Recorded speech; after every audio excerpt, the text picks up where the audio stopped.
Bursa'da.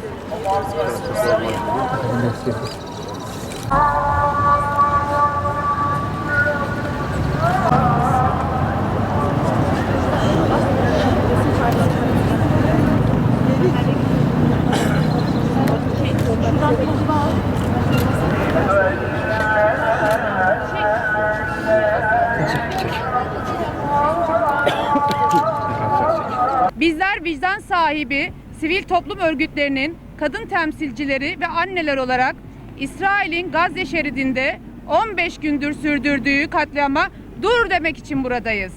Bizimle aynı duyguları paylaşan herkesi işgalci İsrail'in Gazze şeridine yönelik saldırılarını bir an önce durdurması için harekete geçmeye de davet ediyoruz. Apartheid rejimi yaklaşık 100 yıldır Filistinlilerin topraklarını işgal ederek defalarca katliam gerçekleştirdi. 2 milyondan fazla insanın yaşadığı Gazze şeridine ise 17 yıldır abluka uygulayarak bölgeyi adeta bir toplama kampına çevirdi. Gazze şeridine yönelik yıllardır süren bombalı saldırılarda sahilde piknik yapan aileleri, sokakta oyun oynayan çocukları, hastanelerde tedavi bekleyen hastaları, ibadethaneleri, insanın en güvenli sığınağı olan evlerinde aileleri, en çok da kadın ve çocukları hedef aldı. Ve maalesef Gazze'de hiçbir yer güvenli değil. Gazze'de devam eden saldırılarda okullar, camiler, hastaneler vurularak dünyanın gözü önünde savaş suçu işleniyor. İşgalci İsrail yönetimi askerlerine yargılanmayacaklarının güvencesini vererek bunun yolunu açtı ve tam 15 gündür bütün uluslararası hukuk kurallarını ve insanlığı ayaklar altına aldı. Bu sürecin son halkası olarak Gazze şeridinde gerçekleştirdiği katliamlarda yine yüzlerce kadın ve çocuk işgalcilerin açık hedefi oldu.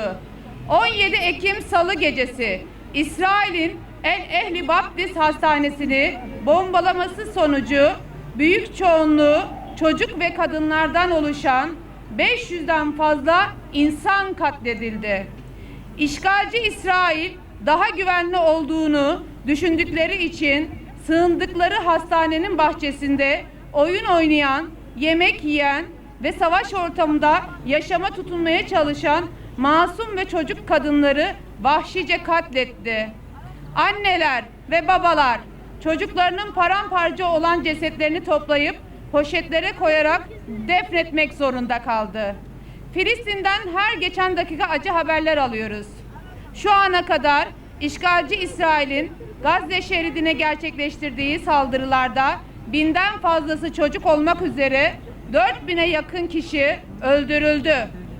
Gazze Sağlık Bakanlığı işgalci İsrail saldırılarında ölenlerin %70'inin kadın, çocuk ve yaşlılardan oluştuğunu ve bombalanan bina enkazında kalan 1300 kişiden haber alınamadığını, bunlardan 600'ünün yine çocuklardan oluştuğunu açıkladı. Tablo çok acı. İşgalci İsrail her 15 dakikada 3 çocuk katlederek Gazze şeridinde dünyanın gözü önünde soykırım uyguluyor. Bizler vicdan sahibi kadınlar ve anneler olarak dünya liderlerini, uluslararası sivil toplum kuruluşlarını, Birleşmiş Milletleri, Avrupa İnsan Hakları Mahkemesi'ni, Uluslararası Ceza Mahkemesi'ni, İslam İşbirliği Teşkilatı'nı, Arap Birliği'ni, siyasi aktörleri ve kamuoyunu işgalci İsrail'in Gazze şeridine uyguladığı soykırımı durdurması için harekete geçmeye ve işgalci İsrail'e yaptırımını uygulamaya davet ediyoruz.